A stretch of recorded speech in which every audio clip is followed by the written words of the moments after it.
Alam niyo, recently, may mga nagwawalang ballpen. Bali mo ba na akala mo'y sila ang may-ari at karapatan nila, no? Yung kanilang hinaing.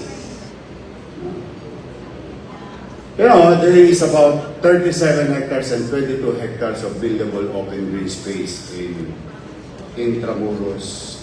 Sorry, I have to be very specific. Extramuros. Kasi yan hindi bahagi ng, I think Attorney Joanne will agree with me. And I think she agrees. That's why they call it Intramuros.